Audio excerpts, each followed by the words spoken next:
Hey guys, this is Dan. Welcome to Engelgeist. For those of you that are new, welcome. For those of you that are returning, welcome back. For those of you that support me over on Patreon, thank you so very much for your support. This is the daily reading for Monday, the 7th of March. Do not get caught up on the daily, on the date. Use the reading if you're finding it on whatever date you're finding it on.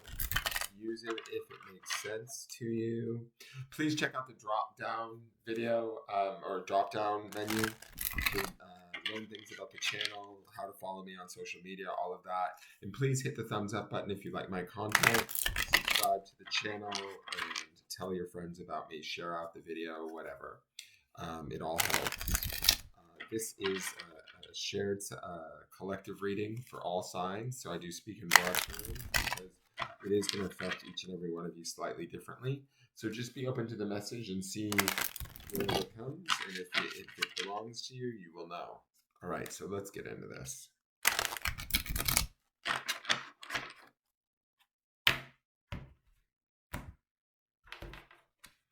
So our card today is the Nine of Cups.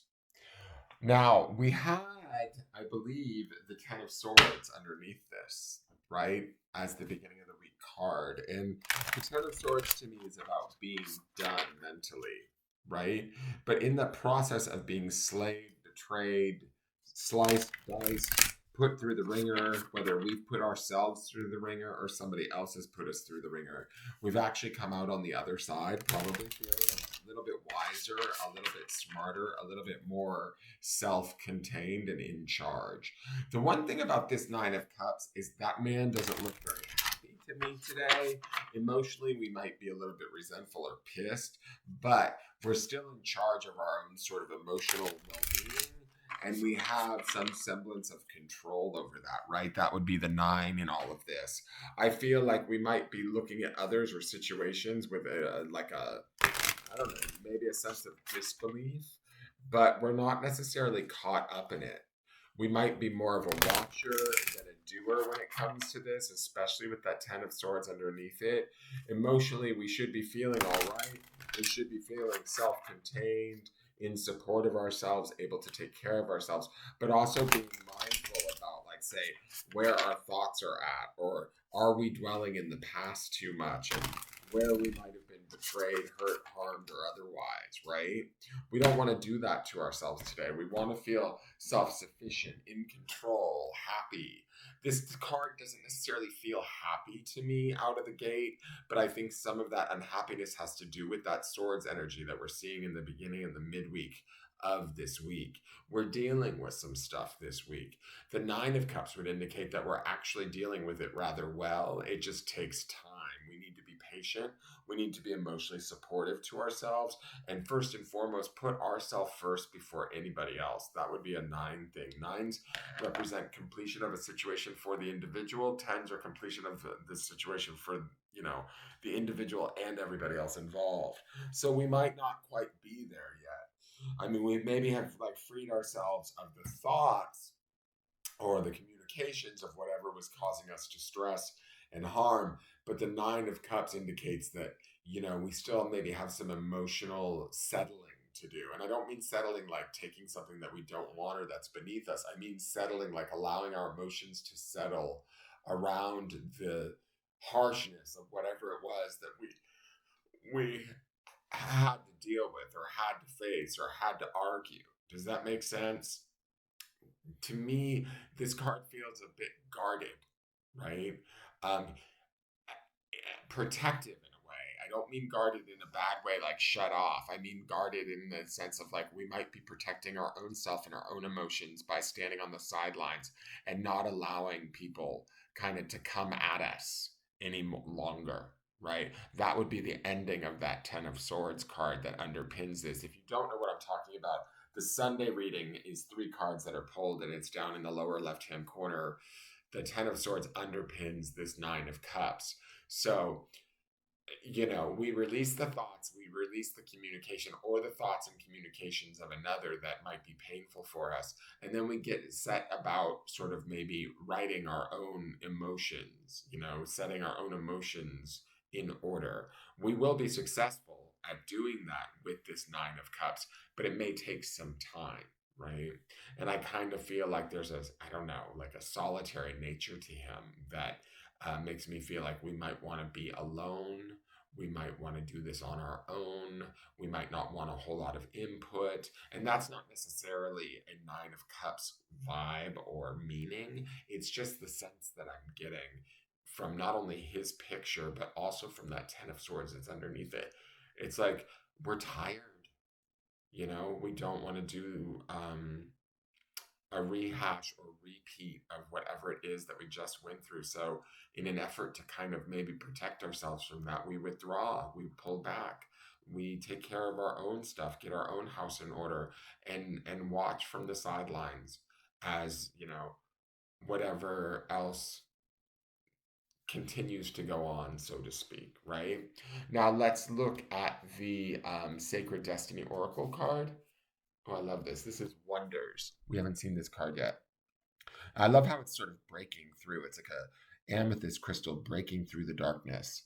And when we think about the darkness of the I'm sorry, not the Seven of Swords, the Ten of Swords, right? It's such a graphic image. If you look at Sunday's reading, it's such a graphic image of a man with 10 swords in his back, like being utterly and completely defeated that he can't go on anymore. But the beauty is that there's a release and a freedom in that giving up, right? And when I look at this idea of wonder, it's sort of like us breaking through to the other side, realizing that maybe we need to take care of ourselves first and foremost before anybody else. And that's kind of what this crystal is doing. It's moving onward and upward through the darkness, through the hard times, which would have been the Ten of Swords, into a more solitary kind of self-care mode of the Nine of Cups. Let me read Wonder to you really quick. Let me get my glasses too, because that always helps when reading.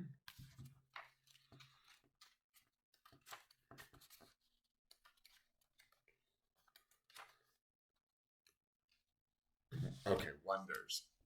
Quartz crystal, natural rock crystals, clear amethyst, citrine rose, and smoky were all revered in ancient times. The Aborigines of Australia called it maban, which is the material through which their shamans and elders gained their magical powers.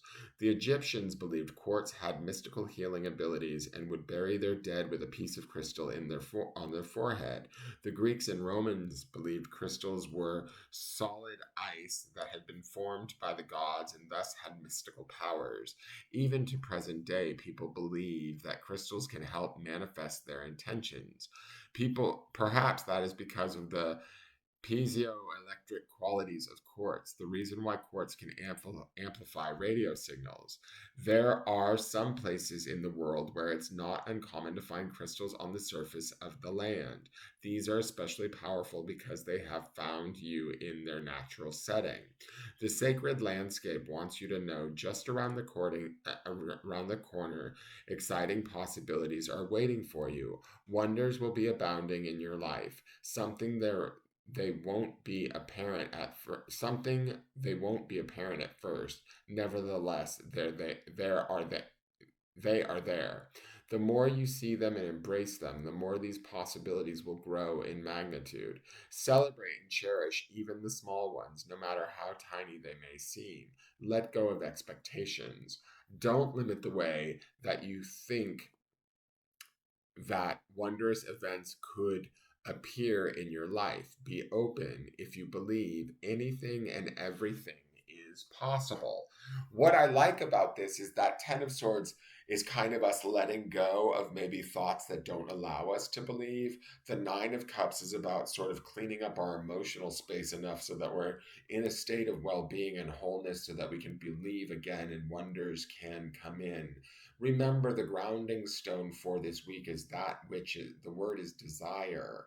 So it's kind of like, bringing back maybe our own connection to our true desire and believing in the wonder of that and the opportunity of that potentially happening, bringing that about at some some point, right? And so we have to do that. We have to believe that we can kind of break through our own maybe mental thought communicative barriers, and maybe even some of our emotional barriers, to write whatever it is that we need to write so that we can get to that desire.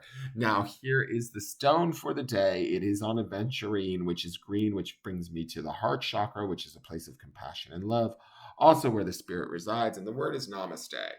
Namaste is a greeting that means the God in me honors the God in you. So to me, feeling connected to the world, looking at the world differently, treating ourselves with just as much as sort of self-respect as we would treat others with, is important and key today in helping us to find and see the wonders of the world, helping us to be free of the thoughts that limit us or slay us or betray us, help us free ourselves from the past and move forward into the future in a place of, gratitude and acceptance and openness. And all of that stems from the Nine of Cups, right?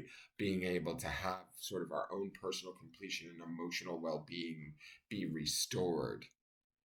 And from there, we can move forward and, appreciate the wonders that are creating around us to help us achieve our desire. I hope that makes sense. That is your forecast for the day. Thank you for tuning in. Please hit the thumbs up button, subscribe, share, comment, and I will look forward to seeing you guys tomorrow to see how this energy builds. Have a great day and take care. Bye-bye.